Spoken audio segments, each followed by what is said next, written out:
என்ன வேணுங்க? ஒரு உதவி வேணும், பண்ணுவீங்களா? சொல்லுங்க, என்னால முடிஞ்சா கண்டிப்பா செய்வேன். எங்க ஊர் திருச்சி. என் பிள்ளைக்கு உடம்பு சரியில்லை, ட்ரீட்மெண்ட்டுக்காக இங்க வந்தேன். அப்படிங்களா?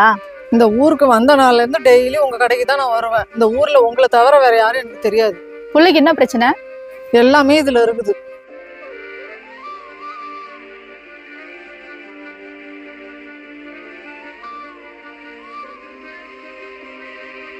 எனக்கு தெரிஞ்ச ஒரு டாக்டர் இருக்காங்க, ரொம்ப நம்பிக்கையானவங்க. அவங்களுக்கு எல்லாத்தையும் வாட்ஸ்அப் பண்ணியிருக்கேன். அவங்கள்ட்ட கேட்டு எங்க ட்ரீட்மெண்ட் பண்ணலான்றதை உங்களுக்கு நான் சொல்றேன். உங்க நம்பர் மட்டும் கொடுத்துட்டு போறீங்களா? ரொம்ப தேங்க்ஸ்ங்க. இதுல என் நம்பர் இருக்கு, நான் வரேன். யாருன்னே தெரியல, அப்புறம் எதுக்குமா ஹெல்ப் பண்றீங்க? அவங்க இந்த ஊருக்கு புதுசுன்னு சொல்றாங்க, நம்மளை தவிர யாரையும் தெரியாதுன்னு சொல்றாங்க. நம்மள நம்பி வந்து உதவின்னு கேட்கல, எப்படி செய்யாம இருக்கு நீ சொல்லு. இந்த ஃபார்மை கொஞ்சம் ஃபுல் பண்ணி தரீங்களா? எனக்கு எழுத படிக்க தெரியாது, பேங்க்ல அவசரமா கேக்குறாங்க. கொடுங்க. இந்தாங்க. உங்க Aadhaar card, ration card, phone number இருக்கா? இருந்தா கொடுங்க. எல்லாமே இதுல இருக்கு, இந்தாங்க. இதுல எல்லாத்தையுமே ஃபில் பண்ணிட்டேன். கடைசியா கையெழுத்து போட்டு கொடுங்க, இல்லைன்னா கை நாட்டு வச்சு கொடுத்துருங்க.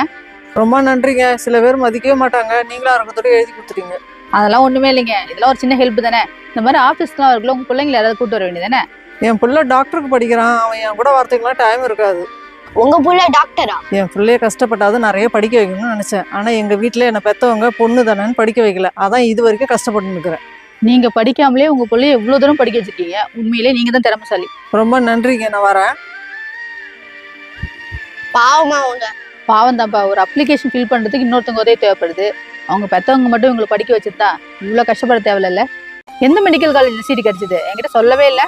எங்க அப்பா என்ன இன்ஜினியரிங் காலேஜ் சேர்த்துட்டாருக்கா. இன்ஜினியரிங் காலேஜா? ஏன் நீட்ல செலக்ட் ஆகல? இல்லக்கா, இந்த வாட்டி 2 தடவை நீட் வந்துச்சா. ஃபர்ஸ்ட் டைம் நல்லா எழுதினேன், செகண்ட் டைம் கஷ்டமா இருந்து எனக்கு சீட்டு கிடைக்கல. இந்த வருஷம் கஷ்டப்பட்டு படிச்சா அடுத்த வருஷம் கிடைக்கும் போது. எங்க அப்பா நீட் எல்லாம் வேணாம், ஒரே பிரச்சனையா இருக்குன்னு சொல்றாரு.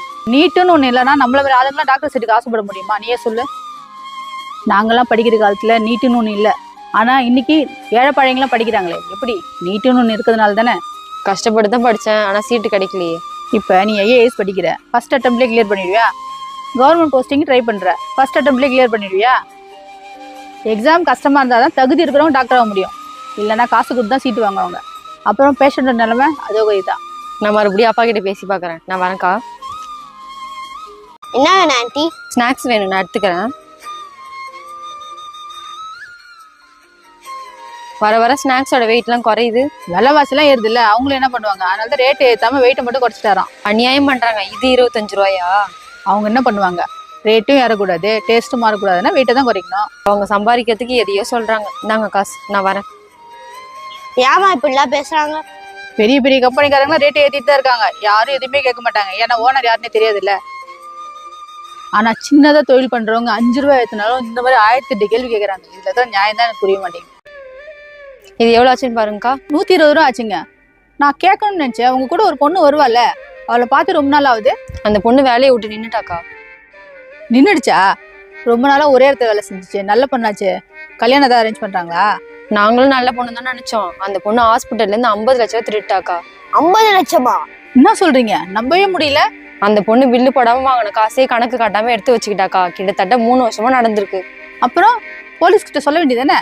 சின்ன பொண்ணுன்னு சொல்லி விட்டுட்டாங்க. அதுவும் இல்லாம எங்க ஓனர் அந்த பொண்ணை சொந்த பொண்ணு மாதிரி பாத்துக்கினாரு. இப்பெல்லாம் யாரை நம்புறது, யாரை நம்ப கூடாதுன்னே தெரியல. இந்தாங்க காசு, நான் வரேன்க்கா. நம்பிக்கை துரோகலாமா? நம்பி தானே கேஷ் கவுண்டர்ல உட்கார வைக்கிறோம். மனசாட்சியை வித்துட்டு எப்படிதான் திருடிட்டு போறாங்கன்னு தான் தெரியல. இதுக்கு பயந்து தான் காலைல இருந்து சாயங்காலம் வரைக்கும் கடையிலே இருக்க வேண்டியதா இருக்கு.